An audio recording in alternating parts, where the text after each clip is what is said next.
you're never going to get the nuance of the things that you're talking about and the conversations that you have that's so unique. There's certain things you can try to replicate, but you'll never get the really good replication because the value that you bring as a unique human to this conversation isn't replicated by AI. AI is dull and boring. I'm James Collins. I'm Alec, Cranston. Matter of Facts, the podcast that tells the real stories of Halifax. The good, the bad, and the Bay's Lake. The Matter of Facts podcast brings you the unsung heroes, the unsung stories, news and happenings from across our wonderful city that you maybe thought happened but didn't quite know the truth behind. And get you all in the loop on what's going on, what's to come, and what can we be prepared for. Merry Christmas. I wanted everyone to then go to Spotify thinking they're on the wrong episode. It's actually So your brother and my uncle. Our two listeners. Yeah. It's April. It's spring. How are you doing? Doing good. Who are we? We are the Matter of Facts podcast. My name is Alec Cranston. I am here with my esteemed co-host, Mr. James Collins. And it is April. April showers bring May flowers. I hate myself. Phyllis. Where's my shower? Where's No, that's not the line. That's not the line. The line is we came in here. We gave you a golden shower. Where's my golden shower? Oh man. Wouldn't be a Matter of Facts podcast episode with an office callback or a line. No, I agree. We used to put the sound effects in back in the day. Oh. Our first season, we used to always do the sound effects for the office. Remember when this podcast was in its infancy? And we've just settled into a groove now, and we actually take it less seriously. So for people at home, I used to plan the podcast for like 3 hours. Now we whip it together really quickly, but it's not because we're trying to make the content less valuable. It's just we are in our groove. We used to schedule meetings, pre-podcast meetings where we would sit down with like Dylan, Melissa for multiple hours and run through what are we going to talk about. Here's our questions. And then we'd sit there like this, high camera, with our questions, reading them off, right? Yeah. Or I'd have them pre-sent to somebody and then they would read their answers off. But now it's just so much chill. Like we will get you'll do the questions for one podcast, I'll do the next one. Like it's a very good back and forth. We've graduated from our infant phase to our adolescent phase. We're currently full of zits and hormonal. We're continuing to grow, and then we will be taken over by AI. That's a call forward to a future conversation on this podcast. So we still have our regular segments we want to dive into today. We have Insane as the Crane and Harbor of Lies. It is James's turn to try and get me on the Harbor of Lies. But Insane as the Crane, James, you got a good one for this. I mean, this is pretty relevant. Let's go into it. All right. Insane is the crane. Insane is the crane. Insane is the crane. Kinda insane like the crane. Insane is the crane. Insane is the crane. All right, there's only one thing that we should be talking about right now, and that's this old Timmy Houston budget. Not his finest hour for a premier who has traditionally been very well received by the public. So we'll give the bare facts here, then we'll have a quick discussion. Sorry. Matter of facts. So we are running at a $1.2 billion deficit. The government's been trying to cut costs while still running the deficit. And they wanted to move towards what they refer to as a fiscally sustainable plan. There's been some civil service and public sector reductions. That's to be expected. But this is what people didn't expect. This was the big controversial move, which was the announcement of the mass grant cuts. This was the headline issue. So it affected about 280 grants. The goal was to save about $130 million. But this is what got hit.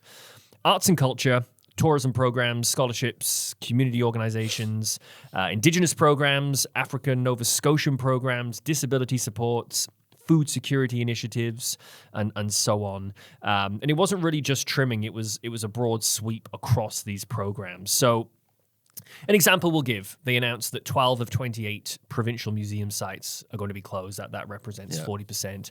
This triggered protests, a lot of backlash from tourism and rural communities who rely on those. Then there were the hits to the vulnerable groups, things like Indigenous education services, African Nova Scotia initiatives, disability support. So anyway, all this happens, and no doubt people lose their shit.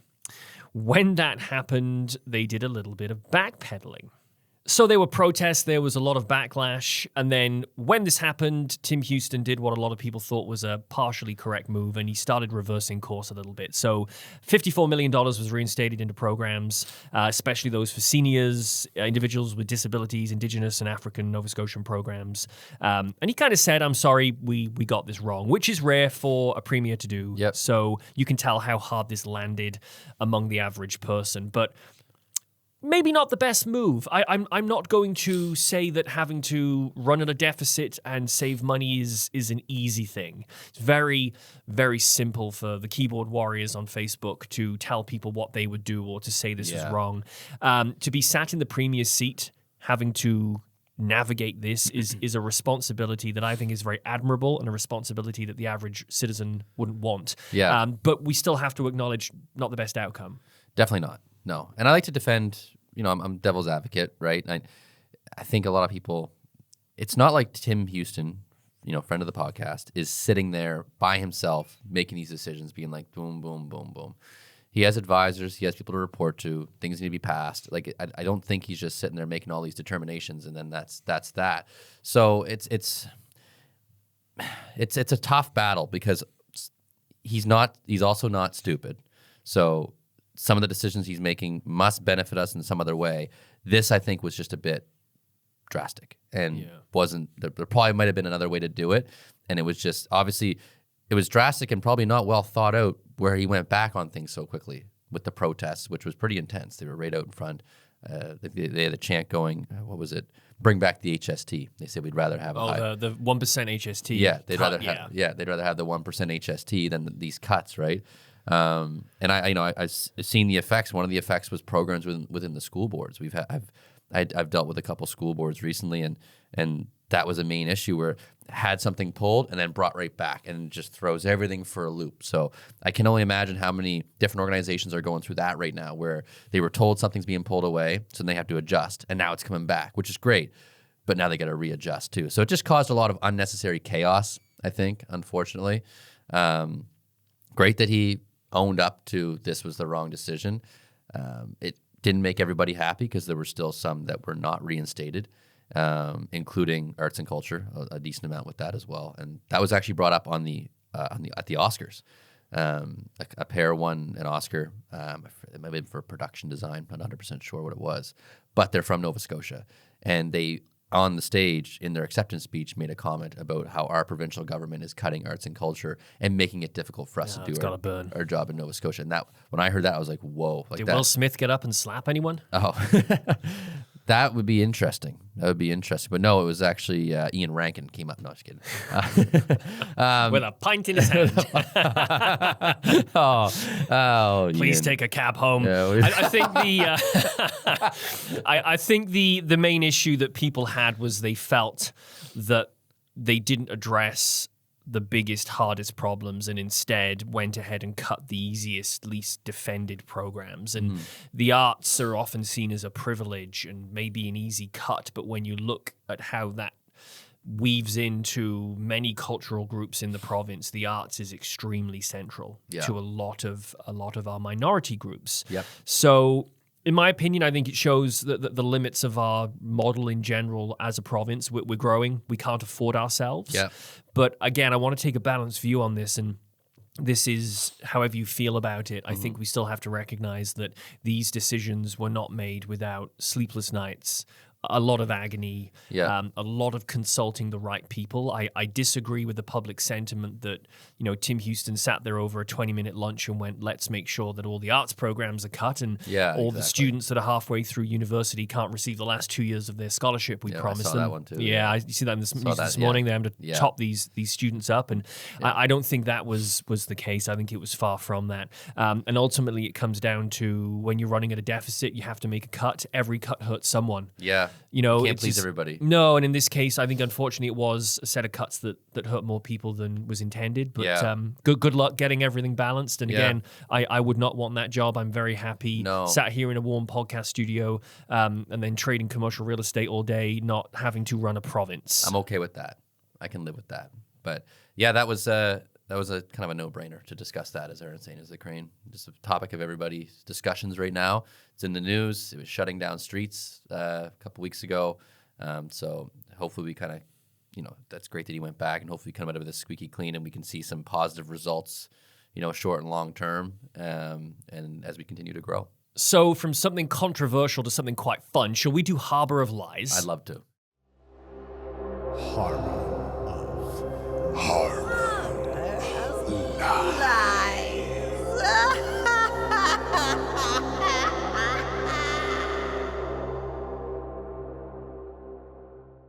All right, so we used to know what our rate of lying to telling the truth was. I think we've done this so many times now for over a year that we've lost. But either way, Alec has a record of guessing correctly with everything. So we're going to see if we can get him or not with this one. So again, Harbor of Lies, really quickly, we tell a story that we claim to be true. We claim that it's a real story locally that we've researched. And we present the story to the other person. They get to ask questions, and then they have to decide if that story is true or if it lives in the Harbor of Lies. So Alec has the spotlight on him, which he doesn't like. He hates being the center of attention, right? I hate it. Mr. Actor. Cameras, lights, I hate it. OnlyFans. So... we'll talk about that later. Only leases. So, so this is my Harbor of Lies. So I'm claiming this story to be true, and it is up to Alec to agree or tell me otherwise. Okay, here we go. So...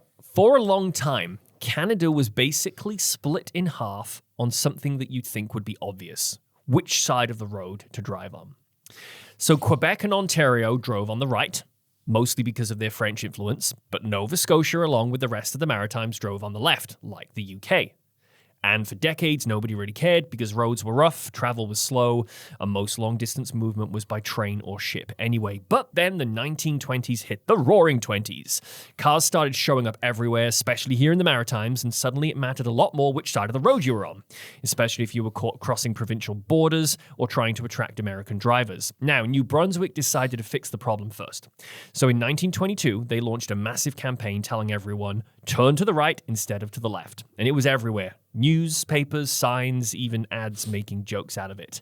On the day of the switch, of course, things were very messy. People drove down the middle of the road out of confusion, and horses, who'd spent their entire lives turning left, just ignored the new rules entirely. Can't really reprogram a horse very quickly, can you?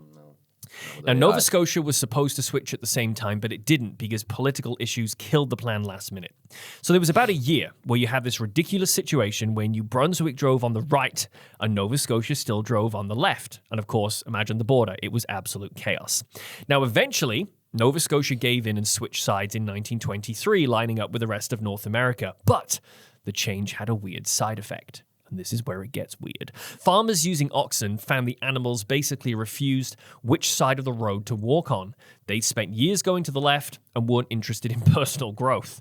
So instead of retraining them, most farmers just sold them for slaughter, which led to one of the strangest knock-on effects in Canadian history. Beef prices crashed so hard that the period became known jokingly as the Year of Free Beef. So yet, Nova Scotia didn't just switch sides of the road, it helped accidentally flood the market with steak. So to boil the story down, Nova Scotia used to drive on the other side of the road. There was all this messy lining up with New Brunswick to try to get people to drive on the right instead of the left. They eventually did it, but they couldn't retrain the animals, so they sold them for slaughter, and the odd nuance of changing the side of the road that Nova Scotia drove on caused historical crashes to Canada's beef prices.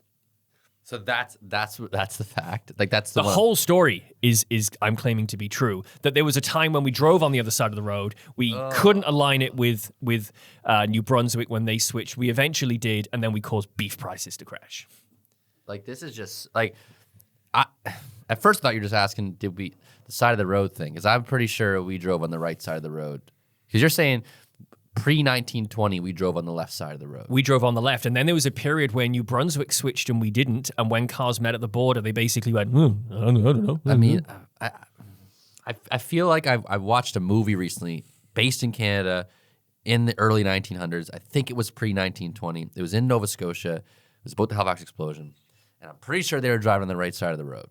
And I would have noticed. If I were driving to the left, I always notice in movies, like, oh, they must be in Europe. They're driving on the left side of the road. I would have noticed that. Then you added all those other details. And it's just a two-part tethered harbor of lies because you can't claim that the road side of the road is false and the story about slaughtering animals that couldn't change sides of the road is true. It's These just two one come big- together. They come together. Oh, man. Is there anything about the oxen that refuse to switch sides of the street that kind They of just straight up, bothers you? they wouldn't go to the right side. They wouldn't go to the other side of the road, so the farmers said, let's just slaughter them, which meant there was an oversupply of beef and the beef prices crashed. So they slaughter them, then they raise new ones that then would go on the right side of the road? I don't know. Oh, we stopped picking holes. I don't know. I don't have an answer for that one. That's okay.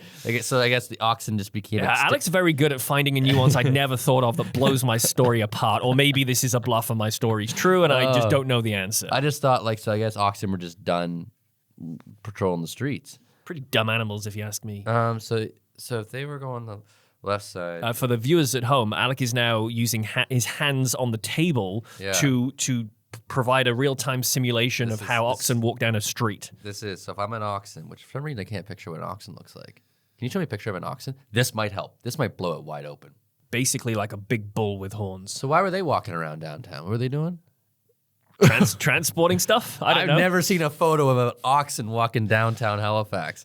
Oh my gosh, man. I think so. Okay, pre-1920, we were on the left side of the road. New Brunswick, so there was a time when New Brunswick was on the right side. We were on the left side.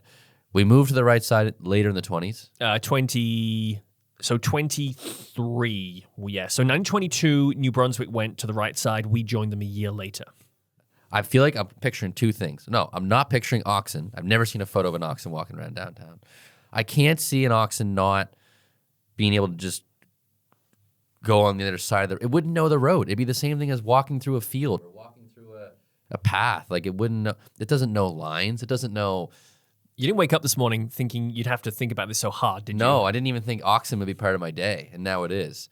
Oh man, yeah, no, I think this exists in the Harbor of Lies. I can't see this being a real story. Okay.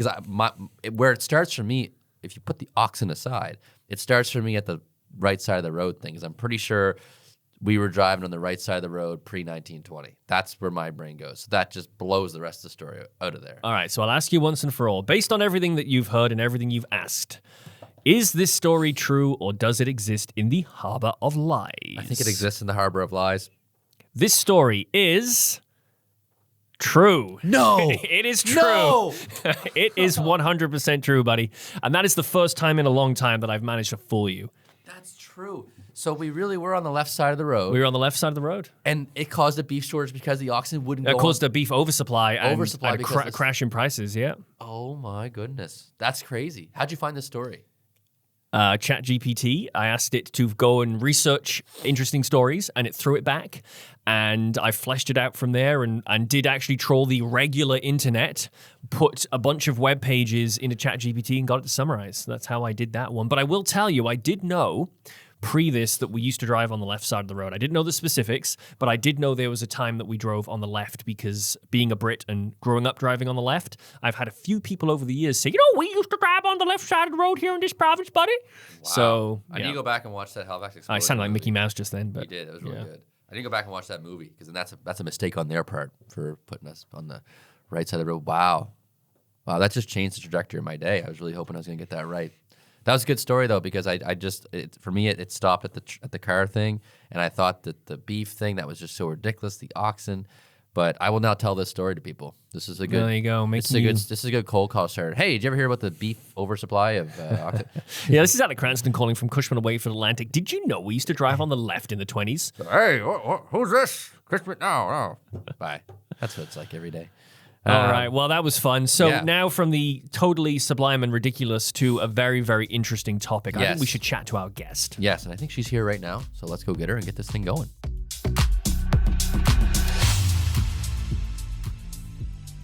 Welcome to Matter of Facts. We are here today with Jennifer LaPlante. She is the Deputy Minister of the Department of Cybersecurity and Digital Solutions at the Government of Nova Scotia. She has over 20 years of experience in digital transformation, data strategy, and artificial intelligence, with a focus on using technology to drive real-world impact. Before joining the Government of Nova Scotia, she was Chief Growth and Investment Officer at Canada's Ocean Supercluster and Executive Director of DeepSense, where she helped organizations adopt AI and innovate for growth. She holds an MBA and a master's in computing and data analytics and was named one of Data IQ's top 100 influential people in AI. Jennifer, welcome to the podcast. Thanks for having me. Quite the intro. Not bad, eh? Mine would just say James was born in Wales and now works in commercial real estate. That would just be it. That's all I've achieved in life. Alec is from Halifax, and that's it. No, that's a great intro. So let's jump right into it with a question that everyone, I feel like, molds their thought on this every day. We see it in the news, we learn, and we're trying to understand just from your perspective. So what is AI? I think a lot of people might have the wrong idea and only think of it as the consumer platforms that have become popular over the last few years that I do use, and we do sometimes stuff that use. text with emojis and M dashes. Yeah, exactly. So I just, from your perspective, and just want to hear it from you, what is AI? I think sometimes AI can be what you want it to be. If I go back, the very first time I really got exposed to the concept of what artificial intelligence was, it was probably in 2016, and doing a bunch of reading and searches. And I'm sure back when Twitter was a thing that was safe for you to peruse, there was a lot of really great analytics and data information, and different groups who are typically researchers were talking about these really complex algorithms and how they were using it for prediction. And so to me, sometimes AI is I have a really novel, interesting use case. I have a lot of data and I make a really good prediction about it. And so up until about 2022, that is what AI was machine learning and people doing these interesting algorithms and calculations. And then you get ChatGPT and DALL-E and image generation and text generation. And now you have the general consumer who sees AI as a chatbot. And so I think really AI can be what it is. Sometimes it's an if-then statement. So if it's making a decision for someone, they might think that that's a tool that's AI. And I think the ambiguity of AI can sometimes be confusing for people, but it's a computer that's making a decision or telling you something for the most part. Were we right to give the average person access to AI daily? Was the time right, or was it too early in the technology to say, hey, world, go and play with this thing? Anyone can go get it. It's a really good question. Yes and no, right? I think, so let's imagine you're planning a trip. How incredible is it to open up a Gemini or a ChatGPT or whatever and say, I'm going somewhere, plan this trip for me. Or I need to write a really funny intro to a speech at a wedding. Help me, here's a bunch of themes that are really important to my best friend. These are incredible tools. And I think they're really helpful for people who might struggle with getting something off the ground or starting, who might not necessarily have English as a first language, and it helps them kind of level the playing field in their communication capabilities. On the flip side, though, if we start getting into concepts around warfare and other aspects, maybe we don't want some tools making some decisions without human intervention. Yeah, and that's the risk I worry about. I'm not sure about you, Alec. Yeah, 100%. So, like, looking at just protection, what are you seeing in terms of organizations and groups and companies that maybe you've dealt with in the past? What are they doing to safeguard services and safeguard people's digital information? As that's the one thing I always worry about when I use AI, when I use these types. The moment I put it out there is all my stuff, can it just be accessed? Can anyone get at it? So what are you seeing in terms of safeguards to protect people? It's a really hard one because it really comes down to people understanding what's okay and what's not okay. And I think as long as someone's comfortable with any information you put into one of these tools being completely public, then go for it. And it's really hard. If you have a business and you have, let's say you have a new payroll clerk or a new accountant or controller that comes in, they're maybe a little less experienced, they feel intimidated and they're worried, and they take every invoice and document and upload it and say, now summarize for a really good report to make me look good in my new job. Well, now they've given away everything that's proprietary to you as a business. And so I think what happens is sometimes businesses don't realize we need to put some education in place to help people understand the risk and know what they should and shouldn't do. And the real challenge is it's really dependent on the use cases, it's dependent upon the business, and you don't want to stifle someone from going and doing something to improve processes and make them more efficient, but at the same time, you need to protect yourself. And so I think it just gets really confusing for businesses. We see businesses who definitely do a really good job of this, and then others who have a flat-out ban, and it's trying to find the middle ground. There's lots of programs in Nova Scotia and Atlantic Canada and, just around that help companies kind of understand and learn, like Digital Nova Scotia offers a lot of stuff. But it's really incumbent upon the owners or the leaders of those businesses to realize, shoot, I have to step up and decide what the rules are going to be. And if you're not necessarily technologically adept, that's really hard to do. Well, we're going through that as a commercial real estate brokerage right now. So we've had no foul play, but a lot of what we deal with are very confidential leases that contain a lot of sensitive information about businesses.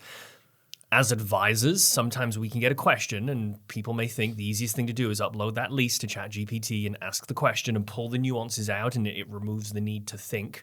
So as a business right now, we haven't rolled it out yet, but our chief operating officer is working with some folks to actually figure out what our policy is. We know how we need to play on the right side of the rules, but we need to put it into a document to roll it out to staff to put those guardrails up. I'm assuming not many people are doing this from what we've learned. Are they sort of reacting to bad behavior with AI as opposed to proactively figuring out how it fits into their business? That's my assumption. Am I wrong? I think it's really hard for us to know because we don't necessarily have really good quantitative data on this. Yeah. We end up getting into this analysis that shows technology adoption in Atlantic Canada tends to be lower than Canada, which is also lower than other jurisdictions. And I think it's one of those hit or misses. So let's go down the pathway of, we can't sometimes have this blanket of AI. So in a use case, in your example, it might be very similar in law firms. Going and finding a proprietary system that's designed exclusively for your business that is lease reviews. There may be a company out there who's created a really cool solution that would help you review and take existing leases and make comparisons. And if you have someone that gives you a marked up version, you can go and compare and say, this is good, this is bad, here's the risks. Maybe this is why I would accept or not accept these changes in a lease.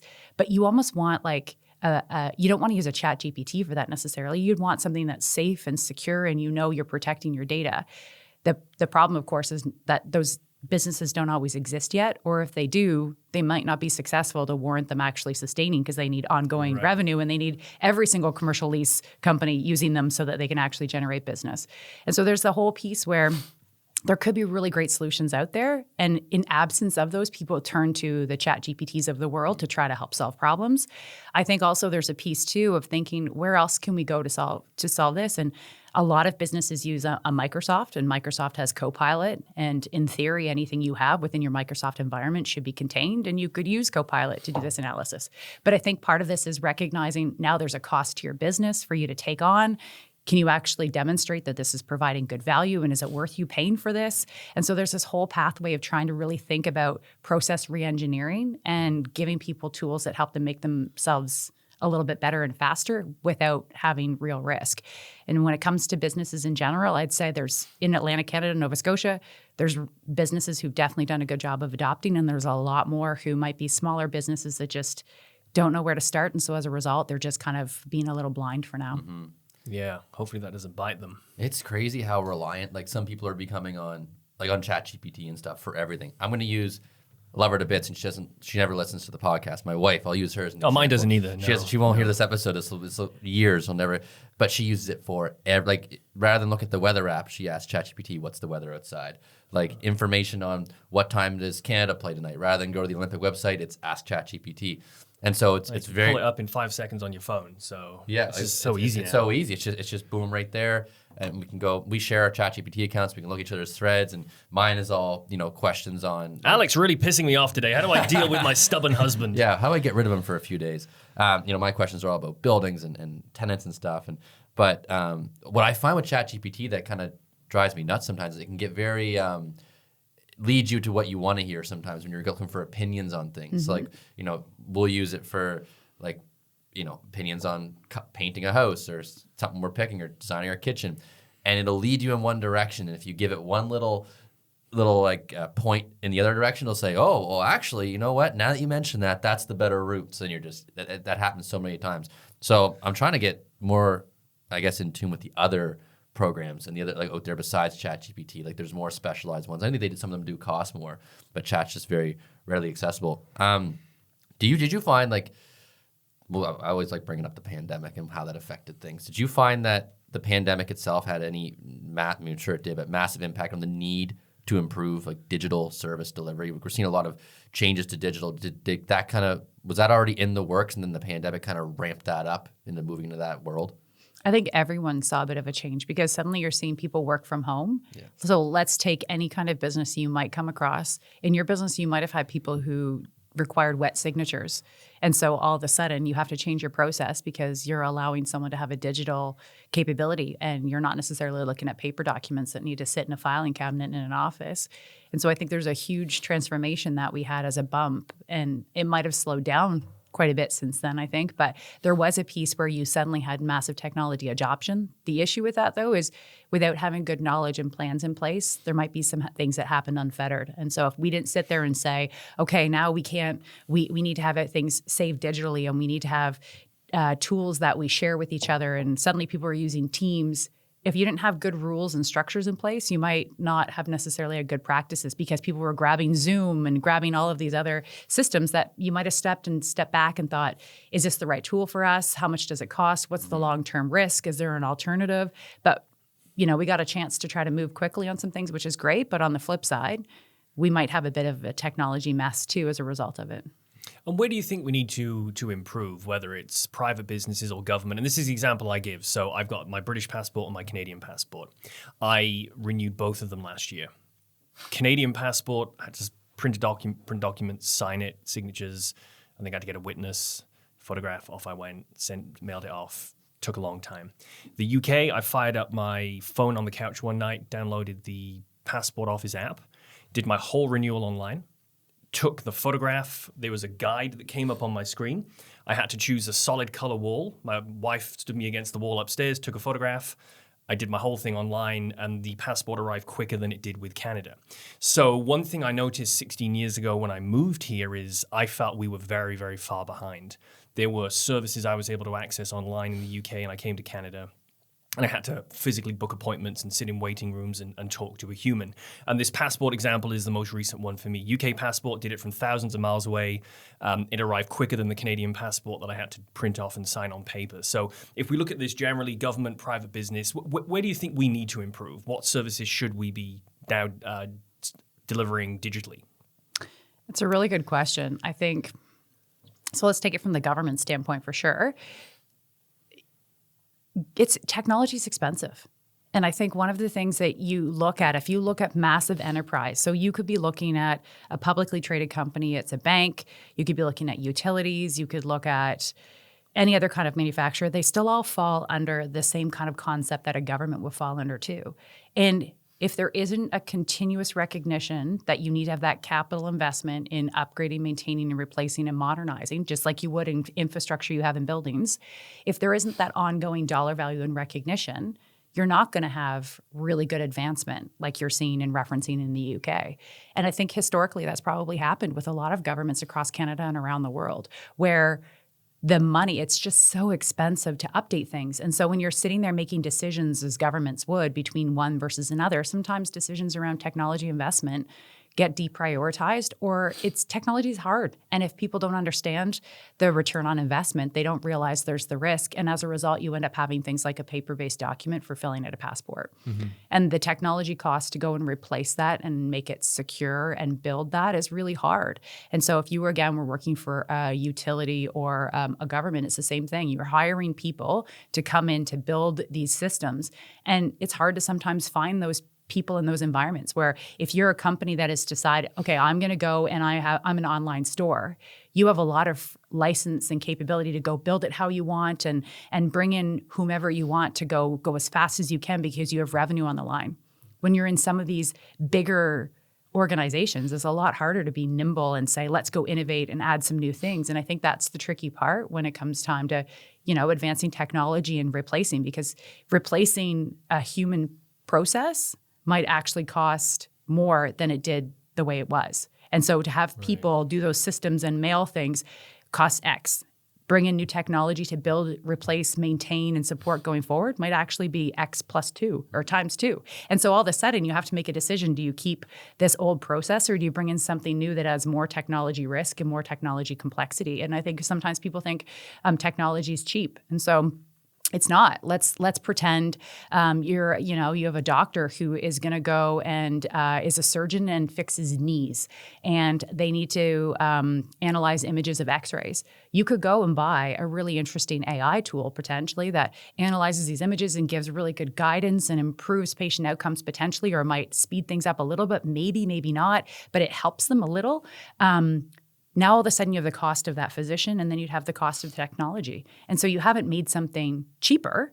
You might have made something a little bit faster, or maybe done something a little bit better, but that whole outcome isn't always necessarily a cheaper. And sometimes we think that technology is going to come and make things a lot less expensive, when really it's adding on to the way we've always done things.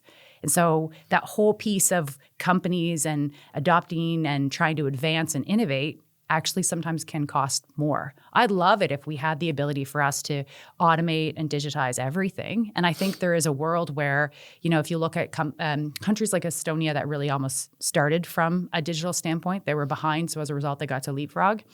They have a lot of digital capabilities, which is really cool. So you could have your driver's license that's the digital format. But the other thing we have to think about is the practical realities. If I suddenly have a digital format driver's license and I travel somewhere to the United States or across Canada, and those jurisdictions don't have the capability of reviewing and believing that that's digital format's real, then all of a sudden you have a digital license that's not usable anywhere else other than in the home province. And so there's this whole recognition that sometimes too, when we think of how you advance technology, you have to be mindful of your ecosystem. And so you could have a company that goes and advances, but if their clients or their suppliers haven't advanced their technology capabilities either, then all of a sudden you're jumped ahead, but no one else can participate in the game that you're in too. It's a super interesting perspective, and it sort of leads into the next question is what technologies do you think are hard or impossible to adapt digitally? Because I can't believe now we live in a world where I can see a GP through Maple, which obviously has been rolled into the provincial healthcare delivery model, which is great, and I've used it. I wouldn't have thought that was possible years ago. Is there anything that we're just not going to be able to deliver digitally? I mean, there's obvious things like you're not going to have automated police officers stopping bank robberies in progress and things like that, but things that we may expect that were just not going to be feasible. I think there is a whole piece of us really thinking you can look at it. I have children. I'm worried about their future. I want to make sure they're employed. I think we can look at it a couple of things. Like what if you had an 18-year-old or a 6-year-old right now, what are you going to tell them are the jobs they need to make sure they go into, because it's not going to become obsolete? You should be a plumber. You should be an electrician. You should think about, just landscaping. There's certain roles that we're not going to be able to automate. Just there's so many things that are outside the norm. Where AI is really good is a lot of historical things have happened, and I can go and pull from that knowledge and make a prediction about what the outcome would be, and then tell you what it is. So ChatGPT is really good at giving you text because it's scrubbed the internet and has read everything that's possibly out there. And so all it's doing is making a prediction from one word to the next word to the next word. And so it doesn't know what it's doing, it's just purely predicting the next word. But it's good at doing that. It's really good at generating images because it's seen loads and loads of images and words associated with it, and off it goes. But for me, like if you ever watch videos of a Roomba that fails, like it's a little vacuum that's going around and it goes through things and picks up things and goes through dog poop and drags it around a house and all these other pieces. Technology isn't good at things that are outside the norm or unexpected. And so when we think of jobs and roles and capabilities, it's things that require a human to actually think and identify there's a risk. That is where we won't be able to advance it because there's so many things outside the norm. And so let's take an example. Tesla in autopilot. Tesla's had a lot of challenges with autopilot crashes, and some of the first people that got in collisions and died tragically were because one example, I think it was in 2019, a guy was watching Netflix on his phone on autopilot on a highway, and there was an ambulance that was stopped in his lane. And because the training data that Tesla had of billions and millions and billions of hours of data collected of drivers, it had never had an instance where essentially a driver comes up, there's an ambulance stopped, they slow down and they go around. Or at least it didn't have enough instances for that model to recognize that's a problem. And so as a result, the car drove into the ambulance. And there's lots of these examples where if AI has not been shown this example, it's going to assume that's not a problem. It doesn't have the capability we do to identify this is a flag, this is wrong, and it will just keep going. And I use this example too when we talk about like we're in the maritime sector, we have a lot of defense investment here in Nova Scotia. if you were to go and put an autonomous vessel out in the harbor and it had only ever been around the UK and had only, for some reason, let's say you only have red kayaks and we only have yellow kayaks, and you trained it on data there, and you brought it into our harbor, and suddenly there's a yellow kayaker in the water, it might not recognize the fact that it's a kayaker and then hit the kayaker or move around them or something. So it's that whole idea that technology needs to be shown examples and examples and examples because it can't think the way that we think. And so when we think of where are there risks to jobs and systems, not risk, I guess, efficiencies to be found potentially, and potentially maybe some jobs that get lost. It's when something is consistent over and over and over and over, and you can replicate it and a machine can learn from it and go and replace that or augment it or support it. And there are lots of instances where, we'll never get away from having tellers in a bank, because there's always going to be these edge cases of a reason why you actually need to find the time to walk into a branch, because a machine can't always replace everything. There's going to be something that you need to go into the bank for. There might be fewer of them, but there's still always going to be the reasons why you need to go there, because technology won't be able to solve everything. Wow. I'm learning a lot here. I think my wife is going to listen to this episode. So yeah, this is fascinating. This is very, very interesting. Kind of looking ahead, looking to the next, because I always wonder about our job sometimes. I always, not super concerned, but I do wonder sometimes. We'll just become plumbers. Do you mean as podcast hosts? Oh, it's podcast hosts. Podcast hosts, yeah. There's already digital. Have you? Notebook LM. Here you go. Oh. We don't need to be here. Actually, we could have just done. Have you this seen the podcast of the lion and the tiger? And there's like 3 cats at 212. It's all AI.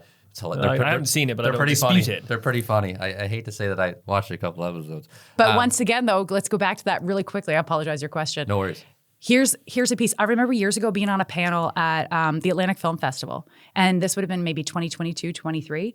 And this is back, there was a writer's strike not long after, because there was a whole debate about AI. And so my point on this panel was, if you didn't have people with fresh perspective, all you would ever have is movies that never have a lead character that's not a white male.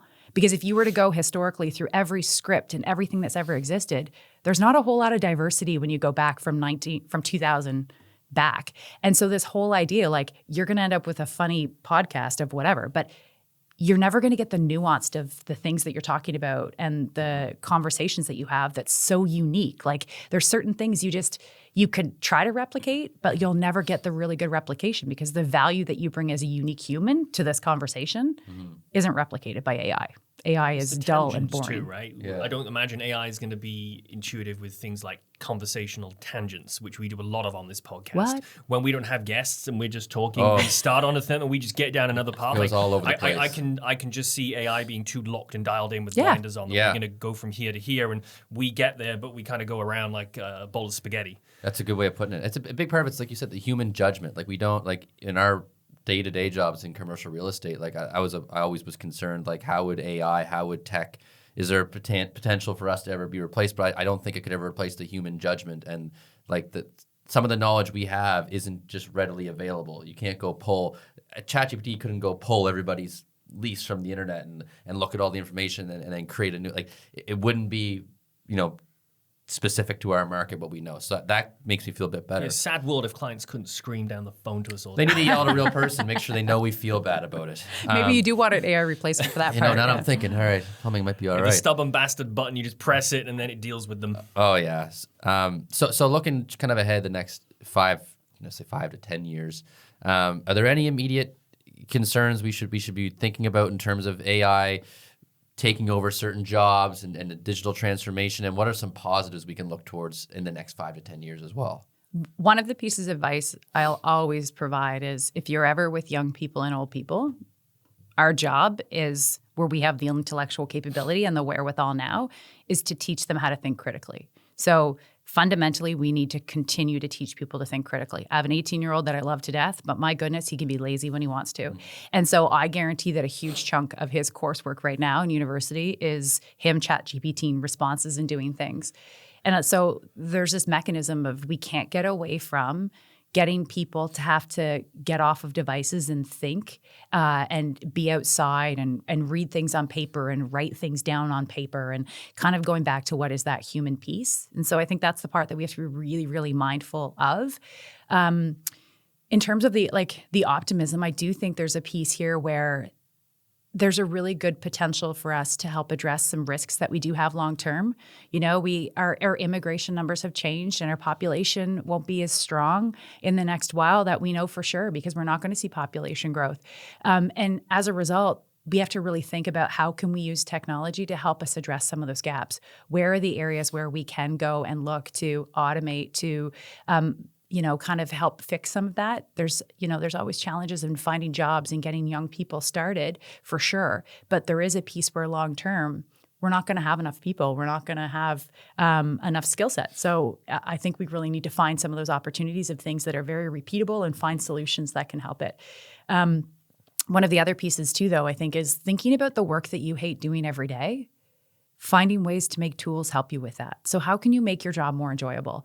And sometimes I get lots of emails, and one of my favorite things now is built an agent in Copilot to help me flag what are the emails that I missed, what's outstanding, who's going to yell at me because I haven't responded. And so instead of me having to dig through everything right away, it helps me escalate to the top at my start of my day. Here's the things that are going to scream at you that you need to get done right away this morning. And so I think there's this whole piece of like, how do you take tools that are available to help you be a little bit better in your job every day? And I think that's an opportunity that all of us have. A lot of the stuff you mentioned today was also honestly eye-opening. Like some even like the thought about replacing human processes with technology sometimes is more expensive than you think. Like my initial thought would be, it's got to automate, it's got to be cheaper, we're going to save money, we're going to save on costs, we're going to pay this salary. But when you really break it down into actually building that process and keeping it going, then it might actually be more expensive. That's honestly something I never really thought of that. No, learning a lot. And we'll wrap up with this very broad question. And we're very grateful for your time this morning, Jennifer. 10 years from now, 2036, where are we? Where do you think we'll be? Rub that crystal ball. Well, can we not be in March so it's a little warmer outside? It's August. It's August 15th right now. But it's not too hot. Like, it's a nice day. It's August 15th. Okay. The AC's on. It's like 25. Yeah. Perfect. Yeah. Okay. That I can picture. Great. Thank you. Honestly, if we were to take a step back, do you think 10 years ago that we would have thought that we would be here in this world where you have the capability to make any image you want, good or bad, that you actually get to the point now, and I'm going to go down the negative and I apologize, that you see things that you actually don't know if you can trust anymore of whether or not they're true? I would like to be optimistic to think we've developed mechanisms and ways to identify what is not true. And that societally, we've decided that we're not going to stand for things like people trying to pass things off as not real. And so that we've kind of developed more social norms. I think, you take the examples that, you read about, like wearing a seatbelt in your car, smoking, perceptions towards smoking have really changed and people recognizing its harms. Maybe that by then we'll have a bit more social norms around what's considered acceptable and not acceptable. Because I think while AI can be really great, I think there is some risk with the fact that doom scrolling, people who get sucked into a world of paying way too much attention to the materials online, and that we're really finding ways to make those systems work for us for good, and that we've kind of made it so that we only really want to focus on using any of those tools for good. That's great. It gives me some hope. AI's kind of eliminated I used to hate spoilers for movies, and now there's no more spoilers because you have no idea what's real and what's not. Like, I'm a big Marvel fan, and I see Marvel. You're not a Marvel fan, are you? I'm a diehard Marvel fan, and I see spoilers every day on Twitter. On Twitter, and I don't know what's real and what's not. And honestly, it's not a bad thing in that sense because I'm not spoiling the movie, but. This is very, very interesting interview. It was. We appreciate your time, Thank you so Jennifer. much for coming on. We'll come back in you. 10 years and we're going to benchmark and compare everything you said today, okay?